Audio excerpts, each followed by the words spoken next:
Hola, salut à tous. Le top 10 Oricon de la semaine qui a dû sortir la semaine dernière est là. Et ça va du 22 décembre au 28 décembre. C'est parti. En 10e position, on a Soso de Freerun, tome 15, édition limitée.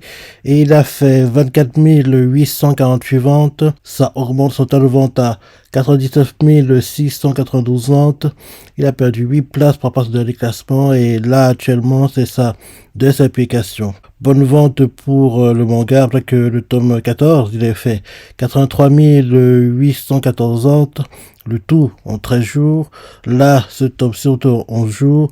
Et vu que le top est stabilité dans le top 10, je comprends forcément que le top est stable aussi. Et on va calculer les deux quand on arrive au classement du top 15. Édition simple. Ensuite, en 9e position, on a Reiwa no Darasan, tome 7. Et il a fait 26 209 ventes. Là, actuellement, ça presse l'application. Bonne vente pour le manga.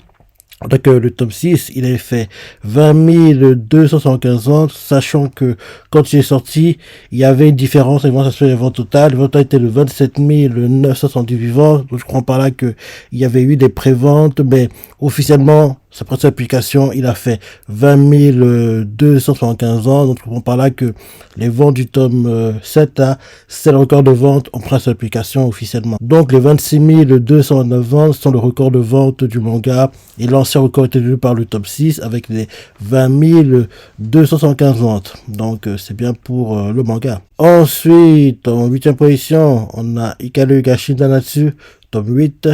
Et il a fait 32 583 ventes. Là, actuellement, sa presse application. Légère baisse de la vente du manga, après que le tome 7, il avait fait 42 653 ventes. Le tout en 3 jours. Là, ce tome c'est en 2 jours et comme tu le sais, l'anime saison 2 est prévu. Ensuite, en 7e position, on a Oni no Anayome, tome 8, et il a fait 32 649 ventes. Là, actuellement, ça passe l'application. Baisse des ventes du manga, après que le tome 7, il a fait 54 185 ventes, le tout en 3 jours. Là, ce tome 6 ventes en 6 jours. Comme tu le sais, ce manga est inspiré de la novel. En plus de ça, l'anime est prévu pour cette année 2026. On ne sait pas encore quand, mais logiquement, ça devrait être au plus tôt en été, au plus tard en automne 2026. En plus de ça, ce tome 8 a une limitée. L'édition limitée justement du manga est classée 22e et a fait 17 884 ventes. Maintenant, quand on fait cumuler les deux, on arrive à 50 533 ventes. Les ventes sont en baisse, mais c'est pas une baisse très inquiétante quand on fait cumuler les deux. Le tome 7, qui avait une édition simple, a fait 54 185 ventes. Là, le tome 8, le cumul des deux, on arrive à 50 533. Donc, il y a une baisse, mais c'est pas trop inquiétant et j'ai hâte de voir ce que donnera le manga quand il y aura l'anime, pour voir le boost que l'anime va apporter au manga, parce qu'il y a beaucoup de potentiel et j'ai hâte de voir s'il pourra se rapprocher des premières places ou pas. Donc, on suivra ça quand l'anime arrivera, au plus tôt en été, au plus tard en automne, logiquement. Ensuite, en 6e position, on a Jojo Partie 9, The Jewland, tome 7, et il a fait 35 334 ventes. Ça augmente son total de vente à 99 323 ventes. Il a perdu 3 places par rapport au dernier classement, et là, actuellement, c'est ça, de sa application. Légère baisse de la vente du manga, avec le tome 6, il a fait 105 610 ventes, le tout en 11 jours. Là, ce tome-ci aussi, c'est en 11 jours, et comme tu le sais, l'anime partie 7 arrive au printemps, en avril cette année. J'ai hâte de voir ça parce que je suis un très grand fan de Jojo. Ensuite, en 5e position, on a Only Soda, tome 30, et il a fait 42 887 ventes. Là, actuellement, ça presse l'application. Légère baisse de la vente du manga, après que le tome 29, il avait fait 53 767 ventes, sachant que quand le tome 29 est sorti, il y avait une différence avec votre aspect des ventes totales. Les ventes totales étaient de 53 969 ventes, donc je comprends par là qu'il y avait eu quelques préventes, quoi, quand le tome 29 est sorti. Les ventes ont été faites en 7 jours. Là, ce tome-ci sont en 5 jours. Et pour le moment, on ne sait toujours pas si on aura la saison 2, mais j'espère qu'on l'aura parce que je suis un très grand fan de l'anime Only Lemon Soda.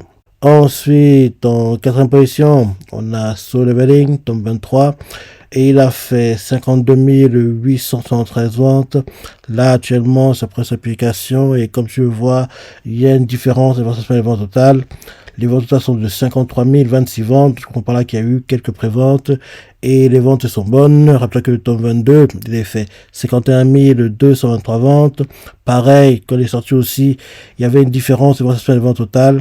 Les ventes totales étaient de 54 219 ventes. Je comprends là qu'il y avait eu des préventes. Les ventes du tome 22 avaient été faites en 7 jours, celles du tome 23 en 6 jours. Et vu que l'ancien recordman de vente en première application était les 51 223 ventes du tome 22, je comprends par là que le nouveau record est détenu maintenant par le tome 23 avec les 52 873 ans. Donc c'est bien. Et comme tu le sais, l'animé saison 3 est prévu. Par contre, c'est pas quand il va arriver. En plus, cette semaine, j'ai vu comme quoi il y aura une série live qui est prévue en Corée. En plus, le tournage commence au printemps, en avril. Donc, j'ai hâte de voir ce que donnera la série.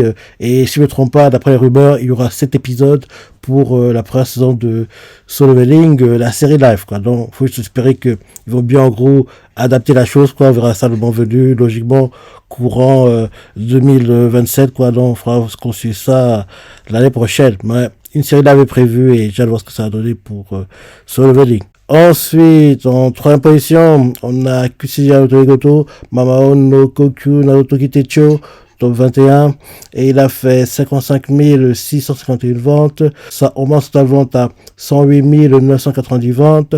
Il a gagné une place pour passer d'un classement et là, actuellement, c'est sa deuxième application.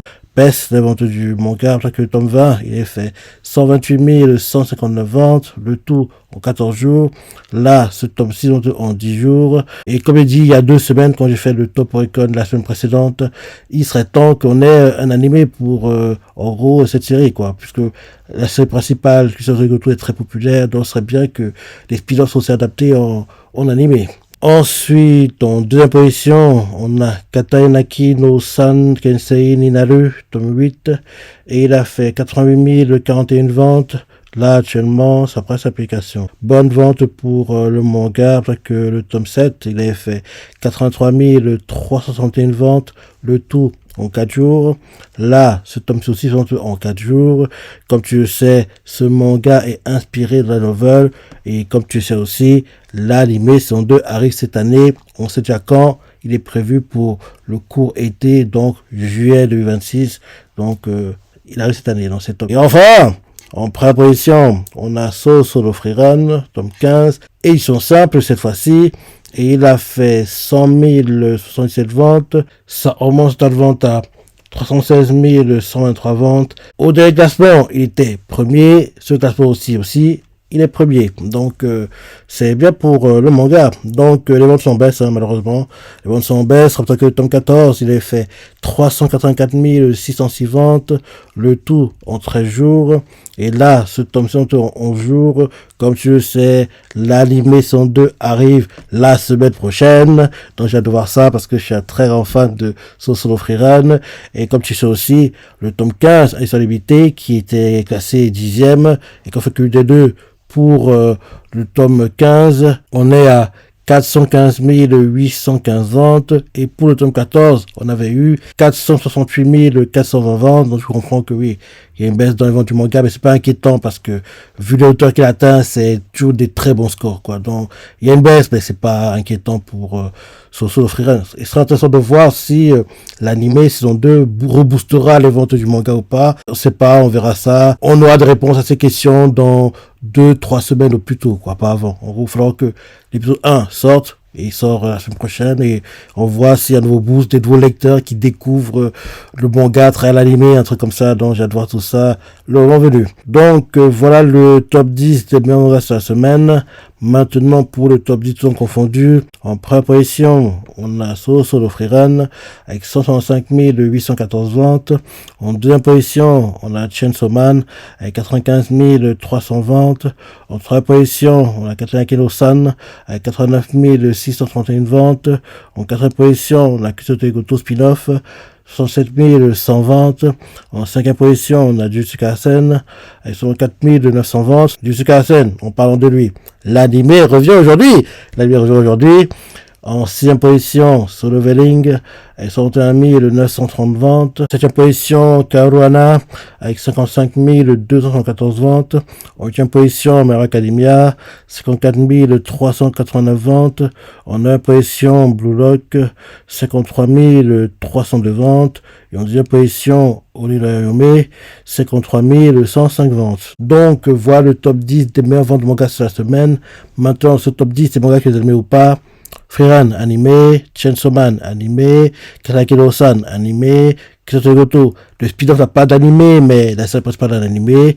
Jusqu'à la scène, animé. Solo Leveling, animé. Caruana, animé. Academia, animé. C'est terminé il n'y a pas très longtemps d'ailleurs, mais en plus actuellement on a la série spin-off Vigilante qui est en cours, qui a commencé lundi.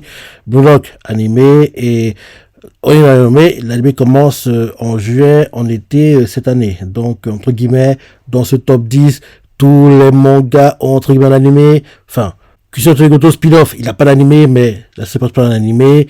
Et Orihime, il n'a pas d'animé actuellement, mais l'anime commence cet été. Donc, entre guillemets, tous les mangas dans ce top 10 ont un animé. Là, maintenant, on n'a plus qu'à attendre aussi mi-mai pour avoir enfin, plutôt fin mai. Enfin, la clôture du classement, c'est mi-mai, mais nous, le classement, on l'aura fin mai pour avoir le classement des meilleurs mangas après moitié d'année 2026. Et de ce classement-là, on aura une idée de ce à quoi va à peu près ressembler le top 10 annuel. Là, c'est trop tôt pour, en gros, faire des théories, des trucs comme ça. On va attendre, en gros, mi-mai que le classement se clôture et fin mai qu'il sorte pour commencer à voir et à spéculer pour le futur top 10 annuel de 2026. Donc voilà le top 10 des meilleurs mangas de la semaine, le top 10 des meilleurs mangas de la semaine tout confondu. Qu'est-ce que t'en penses, ton ressenti, t'es surpris, laisse des commentaires, like et... Allez, salut!